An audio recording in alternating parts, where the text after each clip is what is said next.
Hello, thank you for joining us for this talk, A New Life, a series of talks with Rav Dr. Michael Laitman. Hello, Rav Laitman. Hello, everyone. Hello, Ninsa Mazuz. And recently, we've been talking with the Rav Laitman about the Israeli society, and we're going to continue with that today. We understood that the vision that the Rav Laitman offers society is to become as one family so that we will truly be able to have a good life here. We'll try to feel this a little more today, understand it, and try and see how we can fulfill this in our lives. So today we're going to go on a trip, so join us. It's going to be fascinating. Nitza, where are we going? So first of all, Israelis always like to travel, but today our trip is special because people always like to search for themselves, for meaning, something that you could identify with. As Israelis, we always have a problem or difficulty with our Israeli identity, and we don't really feel great pride of our nationality, of who we truly are. And we thought that after you illustrated this vision of one family, we thought it would be very interesting and fascinating to go on a trip after our roots, to the most ancient times, to begin and understand something about us, to understand, to begin to create an identity, to understand the values according to which the society was built. What were the relationships that people had at that time? So we're ready to go. And where is our first station? Where does this journey begin? Well, I would start from Abraham, who began this struggle and wanted to explain to all the Babylonians that if they don't understand the necessity of connection, that they will head into a very long crisis of thousands of years. In history, this doesn't actually count as a long time.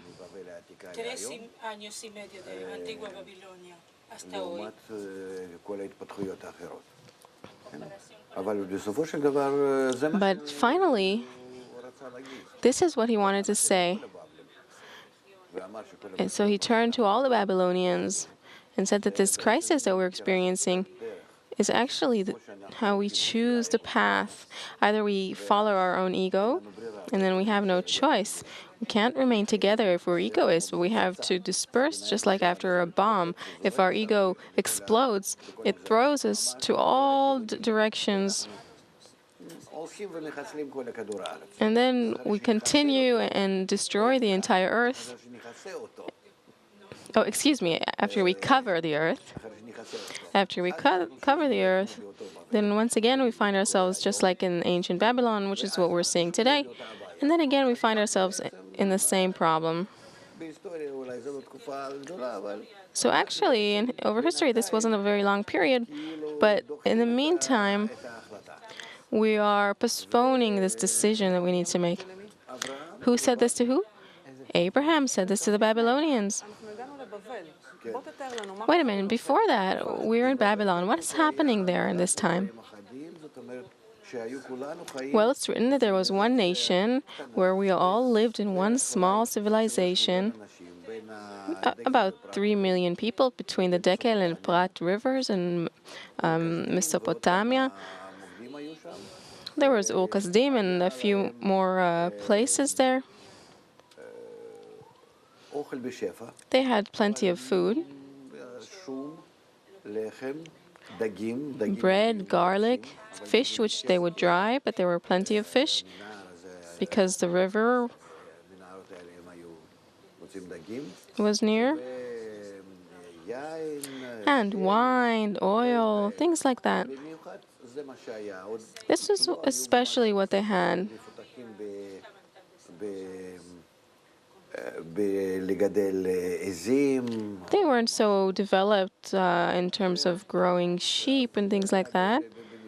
This is what they had especially. Food that was quite healthy, garlic, bread, oil, fish, dry fish. This was easy to store. It didn't spoil easily. Oil, garlic, dried fish, bread, and there was plenty of water. They lived well between these two rivers.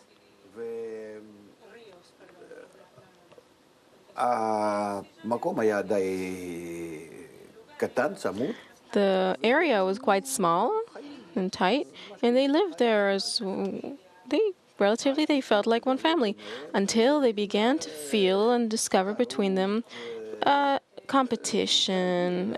As usual, technology evolved a little bit. Well, I can't exactly say what's happening. I didn't research this in depth. But according to not the internal reasons that the ego grew, but when the ego grows, it demands of the people to develop industry and commerce, relations within the family, between families, and all these things. They began to build the Tower of Babylon.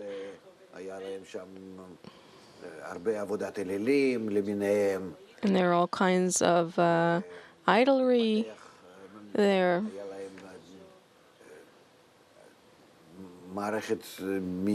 They had a special system of writing and study.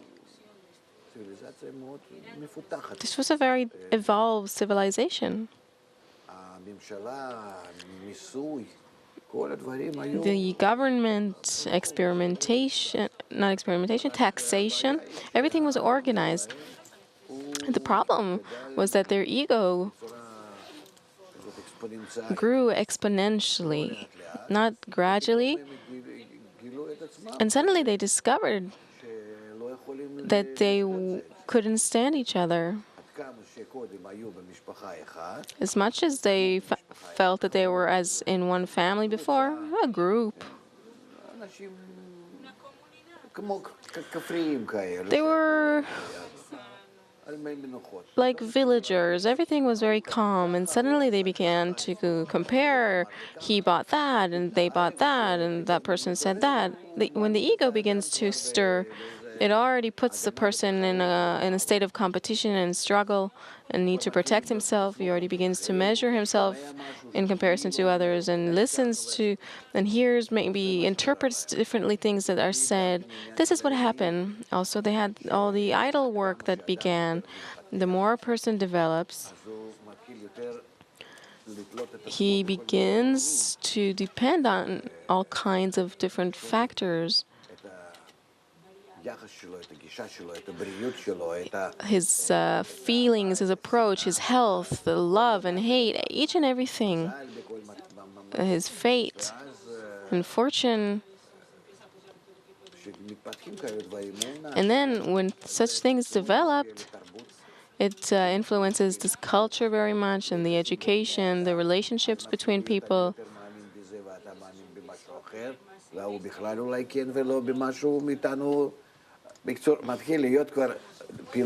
In short, there begins to be separation between the people in this civilization, and even though it was small, this is what we had back then. And therefore, when this tension increased and it was clear that it brings general destruction, then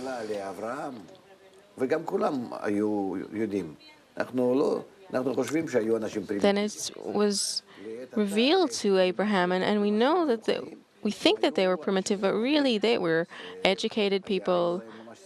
They had whole libraries of books. It was a civilization.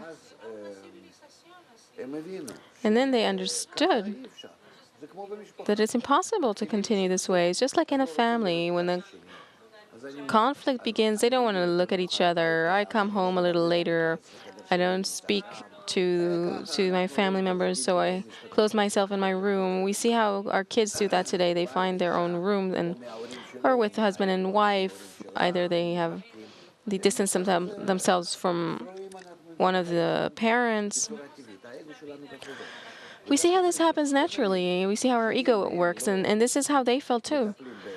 They saw that if they don't treat the ego, well, they had a few intentions, a few inclinations, a few philosophies, a few directions of development, and they knew that if they reach completion, then they don't need anything. If they just work on the connection between them, then they'll be fine. If we make connection, everything will be okay. We don't need to fight. We don't need to find our own space. We don't need to make all these calculations. But it's very hard. And they didn't find the strength to do this within them. Whoever was for it and called for it and supported it, Abraham did. He was one of the people of ideologies that they had then, even though he also built the idols and taught people. He was a great educator. He was one of the priests. There were others who would say, no, it's impossible. You see that it's impossible. So let's share. No, let's divide. We'll divide into tribes, into parties, into all kinds of directions. This one will pull in this direction, the other in this direction. And then it will be easier for us. Just like with a young couple. If they used to live together with their mom and dad. His or her, it doesn't matter. Now they distance themselves, but in this distance helps maintain the relationship. We're here, you're there. Sometimes we have some contact. However much we can tolerate each other, we are in touch, and then when we can't, then we don't see each other. But at least we don't fight. Everybody understands that. It's natural. And then they understood that if they don't take Abraham's method, then they will need to distance themselves. It's better. It's worthwhile. Otherwise, there will be an explosion, war, and whatnot. Until they began to kill and destroy each other. What is the method of Abraham?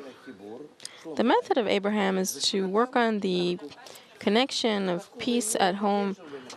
And their method was to distance themselves to the extent that they hate and argue and they don't find themselves in good relations, and they distance themselves. And Abraham says, no, we have bad relationships, but we'll correct them.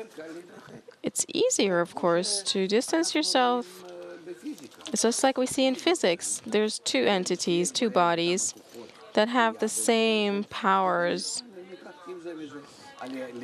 that repel each other, and so they distance themselves to the space, to a distance that enables them to live at peace. They're connected, but they also have this distance and repulsion between them, and then they find themselves in a balance. Let's say it takes 2 meters, 2 kilometers, doesn't matter, from each other. And then in this way, they don't reach conflict. Afterwards, we see how it happened with Avram. If you go left, I'll go to the right. If you go to the right, I'll go to the left. With Lot. Yes. And that's it. To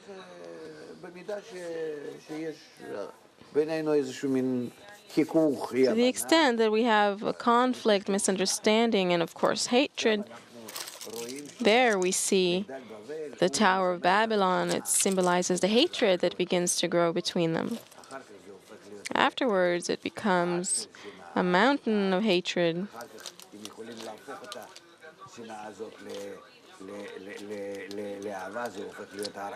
Afterwards, if they can turn this hatred into love, it becomes the mountain of holiness, the mountain of Moriah, which they correct, and so on.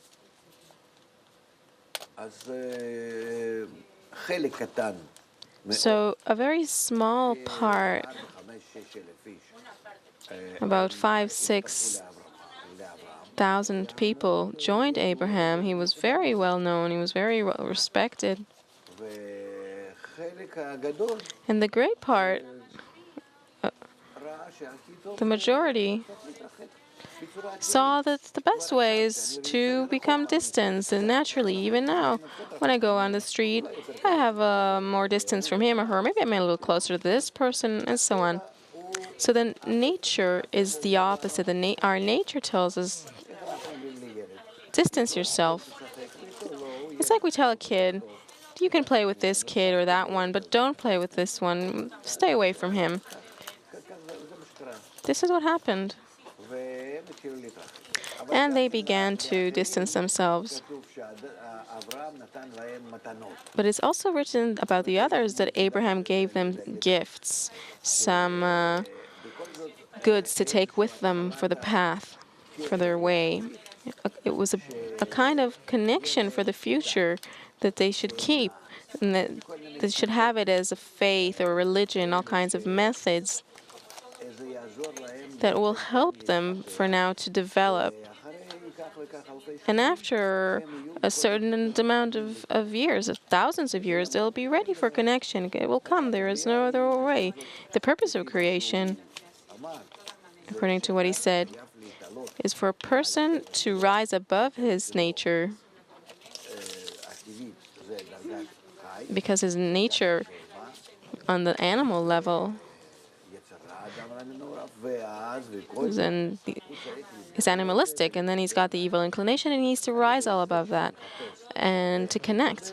And by searching for the way to rise above it, he rises himself above his ego, and this is why it's called the upper force, not beyond the stars. It's not above in the sense that it's in some other dimension. It's not mysticism. It's just a power that is higher than the ego and rules the ego. So this evil inclination that you mentioned is just one that wants to distance between people. Yes, to distance, also to rule one another, for each one to be higher than the other. Yes, this is our nature. And nature is always growing and growing. It's not easy to treat it. And why should I? I can just make it so that it doesn't disturb me, just like Abraham said to Lot. You go left, I go right. Go ahead, choose. There's no problem. And with Lot, he chose a different method than here. Well, seemingly, we see it even now in our time. Sometimes when we have difficulties, and in order not to cope with it, we just run away from it. Yes, we see it clearly today. Each one wants their own apartment, their own room. The children leave the parents' home very, very early, 14, 15, 16. The moment they have something, that they don't even want a room of their own. They want to live on their own. This is something we didn't see before. I see it with my kids. I see it with my grandchild. He's 4 years old. He wants to sleep at his friend's home, not at home. Why? I don't want to sleep at home. I only have mom here, and I want to be with my friends. They have this impulse, inner impulse or inclination, not to be tied to his parents' home. They want to leave it already, and the ego demands it. So what happened was that they split up. They dispersed. Abraham left with his students, and others dispersed. What drew people to Abraham? You're saying that he had students. What drew them to him?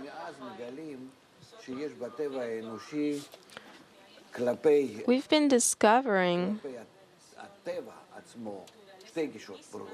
that there are two clear approaches in human nature. Nature that draws you towards unity, but people feel that it's difficult, but it's true. They feel the truth in it. There is some specialness to it. It's like one nature. You also unite just like nature.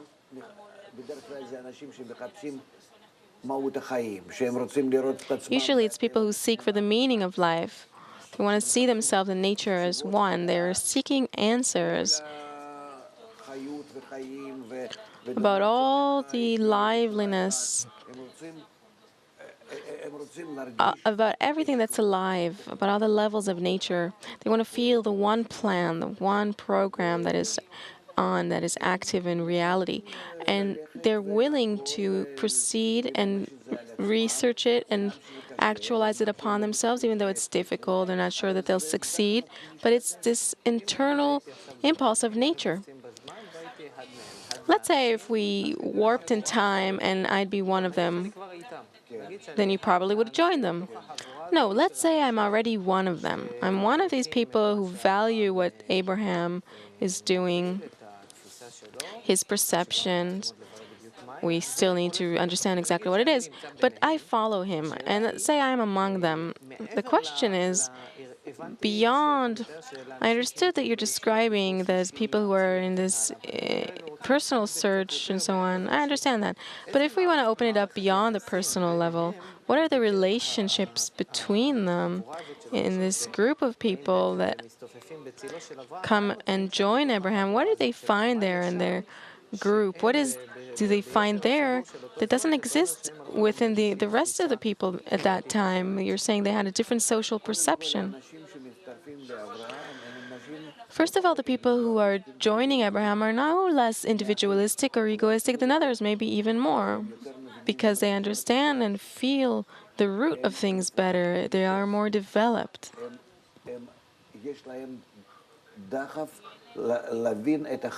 They have an impulse to understand life. Because if I now want to connect, I'm not just doing it in order to connect. I want to discover what nature wants of me.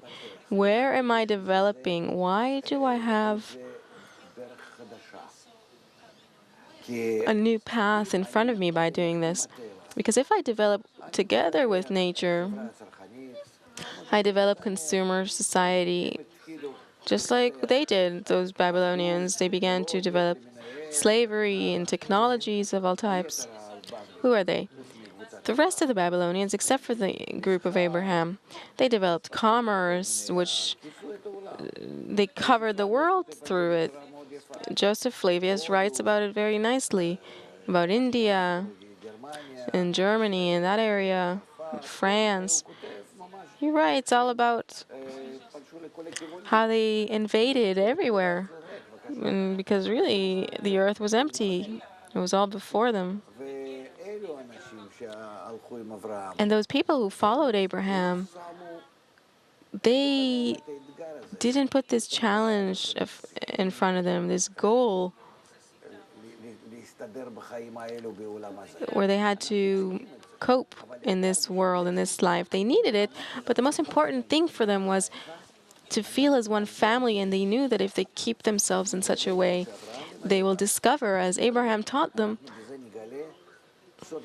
the secret of life, a new life.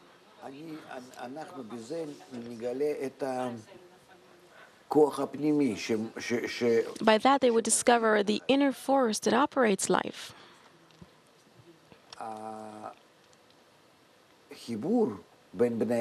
The connection between people, it brings them the revelation of the internal force in nature. Because there are two forces in nature. The force that separates and the force that connects, giving and receiving. And then if we control these two forces by working with them, we can work with them in a controlled manner according to our decision, and then we can control life. We don't just escape Babylon because we hate each other. Maybe we can stay and run our lives differently. So then if I have this power that is opposed to the power of ego, that allows me to rise above it and then rule or run these two forces together, I don't destroy the force of repulsion, the great desire that burns within me. I am going to use it correctly. I just need to complete it through the other power or force. It's the second force that I lack in my life, the force of connection, the force of repulsion comes to me naturally. I don't want him. I don't want him. I like that person. Okay, so I'll come closer to him. Why? Because I use him in such a way. You understand? It's all ego. Even when we come closer to each other, it's all in an egoistic way. How do I take all of these things, both good and bad, even when I distance myself or when I come close to someone? The ego works on the inside. How do I place another force next to it? Which one? Where do you see it? I don't see it. In our world, I don't see it. We see a mother who loves her child, or a man who loves some woman, or it's all egoistic powers. When I like food, I like life. One person likes the other, is attracted to another. It's all egoistic. It's all the same force, even though we see it in all kinds of ways that it seems to us as if it includes within it also the altruistic force of giving. What exactly does it mean, egoistic or altruistic? There is no giving in it. There's only one intention. I want to receive. I want to gain. I want to use everybody. Even a mother who kisses her child, she uses him in order to fulfill herself. If you take the love she has for him out of her, will she kiss him and take care of him? No. The egoistic force within her organizes it in such a way. Let's say the next day she discovers that her child was exchanged at the hospital. What a revolution. What would happen to her? What a tragedy. What a sadness. What happened? So you took care of him for a few months. You've already invested in him. Don't you feel bad about it? No, where is my baby? You understand? It's all according to nature, according to the hormones one has inside his body.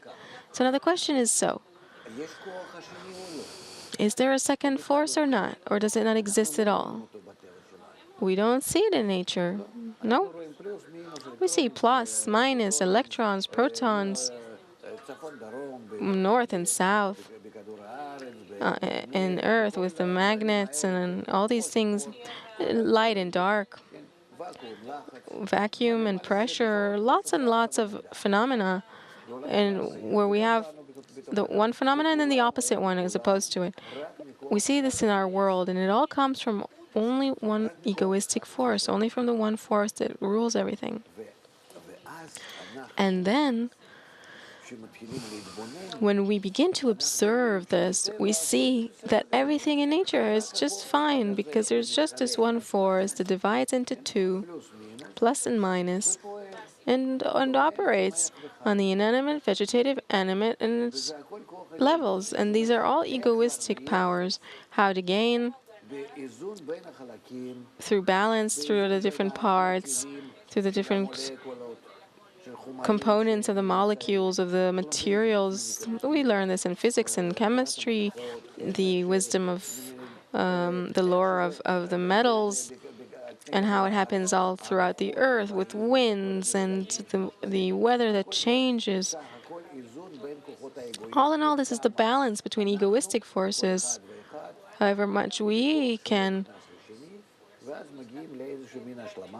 somehow enter the other with our force and reach a kind of balance and completion, but there is never an actual force of giving. It's only the force of reception that operates in opposite ways. And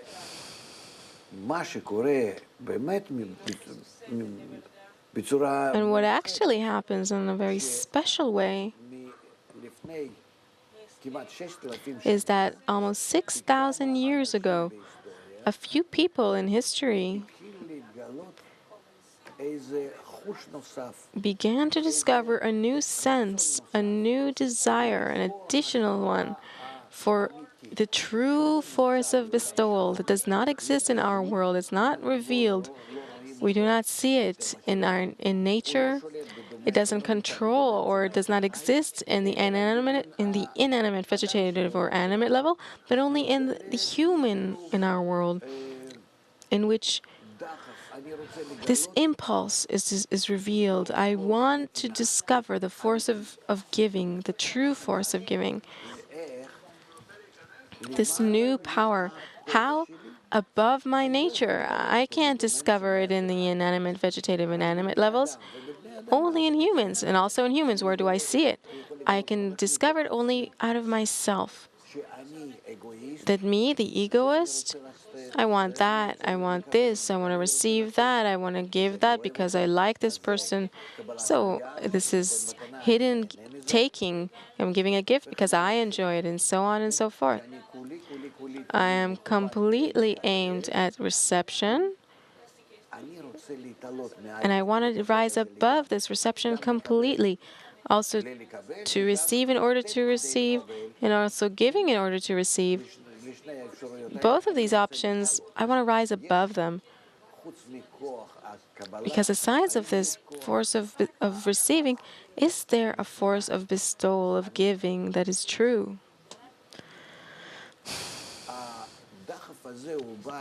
This inclination comes to a person from the inside, out of his development, not because he sees it in nature. In nature, he sees all the forces. If he's not a developed regular person, he thinks, well, here's love and there's giving and there's hatred. He doesn't understand that all of this is, all it is really self-love. This is how it seems to us. Look at how this person gives so widely. He doesn't understand that a person is built in this way. His ego expresses itself in such a way. Therefore, in our world, if the inclination to discover this true force of giving, if it's revealed within a person, it's revealed from inside him. He doesn't know where it's coming from.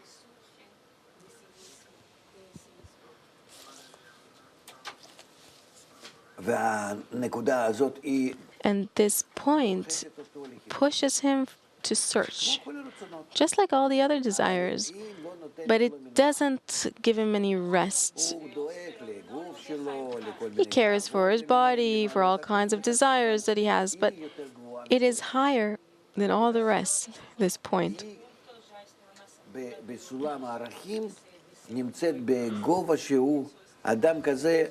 On his priorities of values, a person like this finds himself that he's always in this search inside his mind or heart.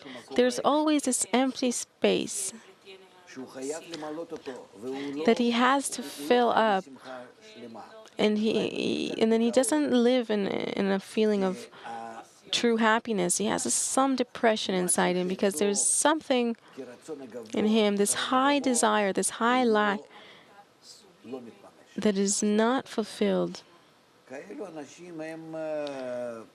Such people developed in humanity, in the human species that came out of the apes gradually, as the Ari writes in the book of the Tree of Life, and more researchers write about it. So such people developed over history, and Abraham, who was not the first of them, is the first that fell into this special state of this general crisis, from which it is clear that there are only two ways to exit it. And of course, he spread his method to everyone and talked to everyone about the necessity of connection above the ego,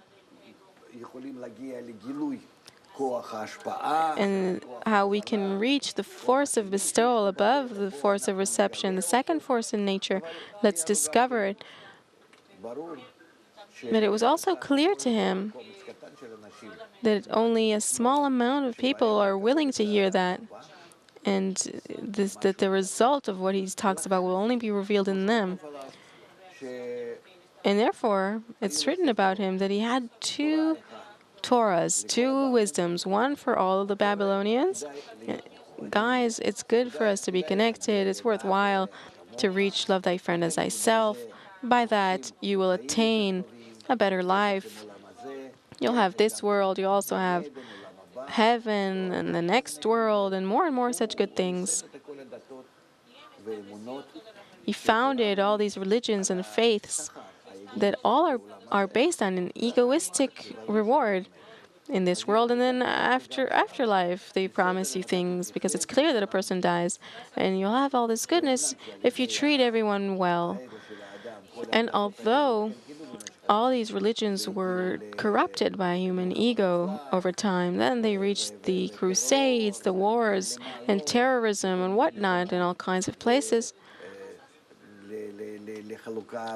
And the divisions inside society, just like the castes in India and all kinds of forms of domination in the world.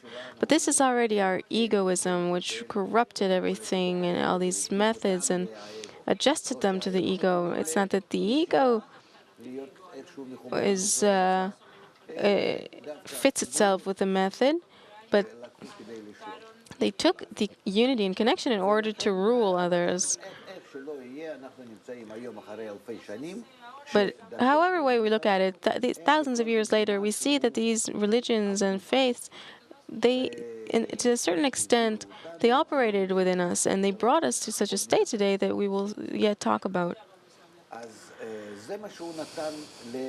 So this is what he gave to this part of the nation or the people of Babylon that could not hear the essence, the seed, the basis of his philosophy, of his approach. Today, we call this part, this approach, arvut, mutual responsibility, unity, connection, cooperation, all kinds of things. And we turn to the entire world, just like Abraham did, and tell them, it's worthwhile for us to do this. By that, we will proceed into good times. We will divide the food to everyone. You are all shouting about social justice and fair division of the goods, and the labor. So we're also talking like Abraham about how this cooperation will do us good. And then there's another group that is searching for this upper force that is above the ego, and to use the upper force in order to control our ego. It's not that we really need to control it or dominate it. The ego is a good force. We can't proceed without it, but it is not balanced. And if we advance to the state in which we rise out of nature, the inanimate, vegetative, and animal nature, into the human or speaking level, then we need this extra force that does not exist in the inanimate, vegetative, and animal levels. This is the force of bestowal. And then we need to discover it. And it is revealed how? Just like Abraham said, in the connection between us. If we begin to work on this connection between us, only out of this connection, nothing but that, only by rising above our ego and trying to be connected, because we are brothers, because we are close, we will discover in this connection between us the upper force, upper meaning above our ego, the force of unity, the force of bestowal, the force of love. And this is this love and connection and bestowal, not because my ego enjoys it, but because I simply am living in this second power. And with these two forces, I can then build a system of reception and bestowal and live within them, between these two forces. And then it's not that I receive to myself or bestow to someone in order to enjoy that and receive something in return. I can be opposite to that, not to demand a thing from the others, and even give because I enjoy giving to others. Even though these people, they are not related to me, they're not close to me as a child is to his mother. So then here we can reach the discovery of the second force of nature. And this force is revealed on the human level, not on the animal level, only on the speaking human level, where such people who went with Abraham are. They connected to him in order to go from the animal level to the speaking level. Can we delve into their society a little bit now? Yes. So this society that is around Abraham with this perception of life that you just describe, again, let's say that I really want to feel it, because today our entire discussion is about finding a new path for the Israeli society out of this loss of our way. So it's important for us to illustrate these societies. We want to take a trip in this discussion to these ancient societies in order to understand. Maybe we will find a recipe for a better life, which maybe we will be able to adopt today. So I want to jump there and to illustrate and open this up. Let's say that we are in the society of people that are beginning to fulfill this perception of Abraham. In what way is our society different to these other people and their interactions and the other societies that they created? You said that they spread all over the earth. They have an internal inclination, an impulse that I cannot explain. That's all they have. Okay, so let's put aside this inclination that we can't explain. What can we explain about these interactions between people in the society? Are they different? Finally, they are. They are if they fulfill them, if they actualize this method. And then they have different relationships. In what way? They all become as one family, as brothers. But what does this mean beyond the title? Well, it means that each one has their own home, their own family, but they want for everyone to have an equal status or equal way of life. For now, for everyone to be healthy, for everybody to help each other, for nobody to have more or less than the other. They'll want to come closer to each other. They'll never want to harm one another. They won't want to condescend or to gain anything over the other. Firstly, they'll want to reach equality, because equality means don't do to your friend what you yourself hate. First of all, that's what they want. That I want for everyone to have what I have. And I will have, God forbid, no more than anyone else. Out of the understanding that if someone will have more than everyone, then what will happen? Well, then we disrupt the principle of our society.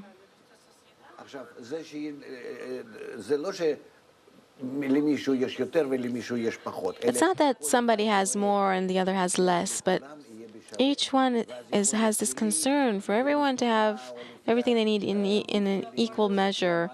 And then maybe I have twice as much as my neighbor, but it's justified and accepted by everyone. That's one thing. And the second thing is that here we need to understand, what are we doing this for? People on the outside can also agree to this. Let's build a society like this, that we all care for the others. Nobody has less or more than the others. We divide everything equally, all the supplies and all the work. Very nice. I think 90% of the world will agree to this. They'll agree out of the hardships that they experience. And the group of Abraham will agree to it because through that, they discover within this unity, this approach between them, a new life, a feeling of liveliness. That, to begin with, they had this hard feeling inside that where they felt they needed to know what life is about. What does it mean to be human? The speaking level.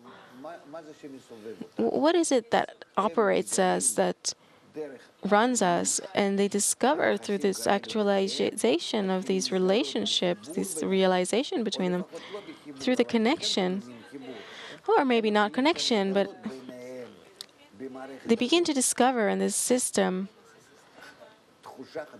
a new feeling that wasn't there before, because before they didn't have this system of relationships that you could say is a system. And here it already exists, an integral system where everyone is equal, where everybody has this good attitude towards the others, and then this network that's already balanced, and they are the ones who keep the balance. They want it to happen. Suddenly, when this network or system is balanced, they discover when it's in balance, they begin to feel that there's something there that is called the source of life. It's a foundation of human society, not the animal level, but the speaking level. And this is what they actually were drawn to begin with. It's not just to connect to each other and for one not to kill the other as the rest of the Babylonians want. So this is what pushed them forward, and therefore this is why they disconnected from the rest of the Babylonians and followed Abraham.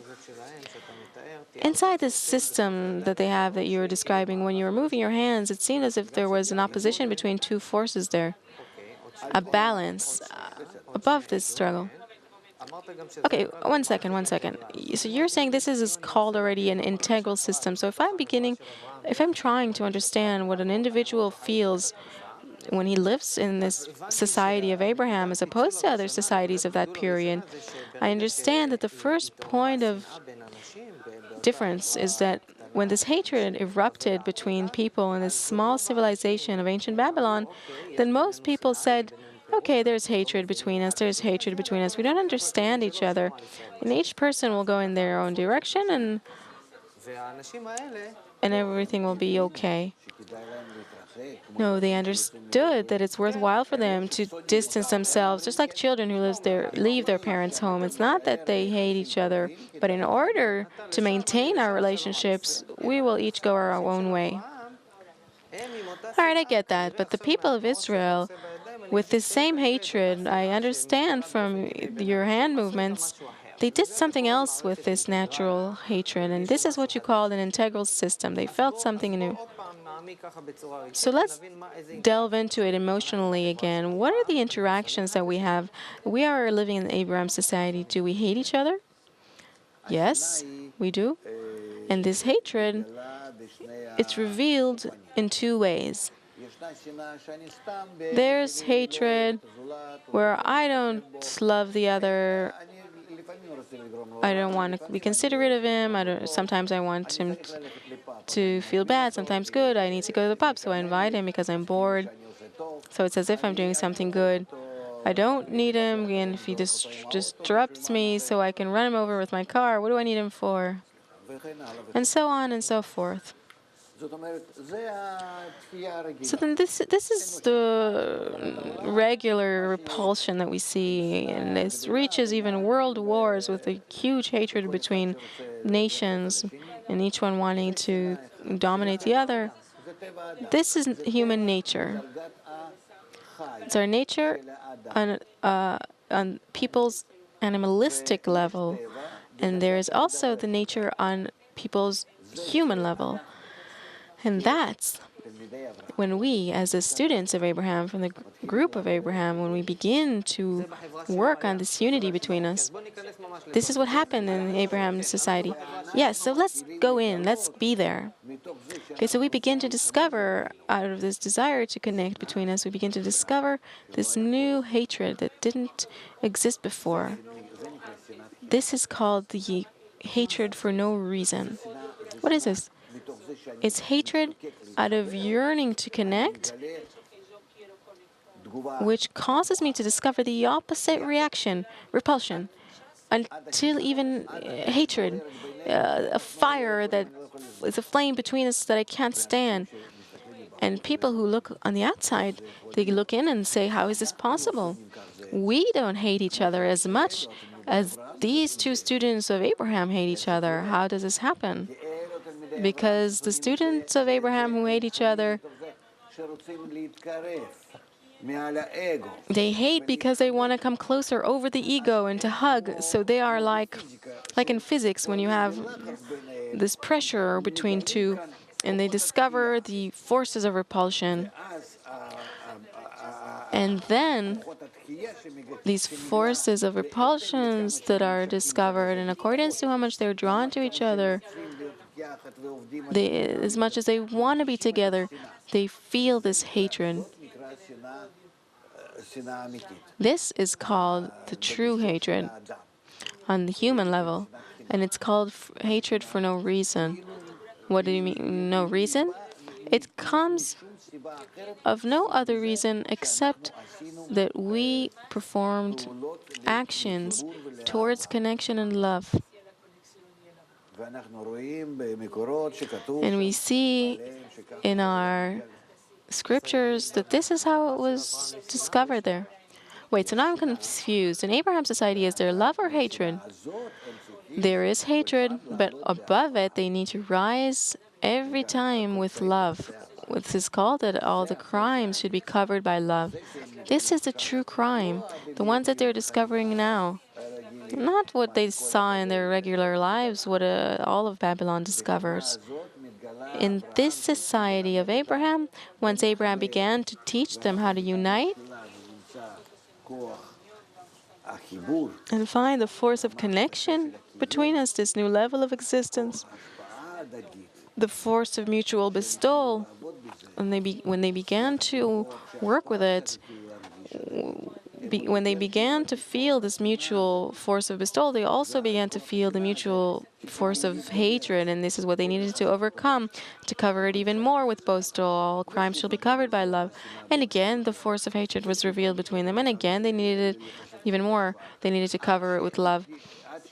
And until they reached a state that the forces of hatred and the forces of bestowal that were revealed through their work, they raised them to a level that is called the speaking level. And then they discovered the second force that is called the force of bestowal that is in nature.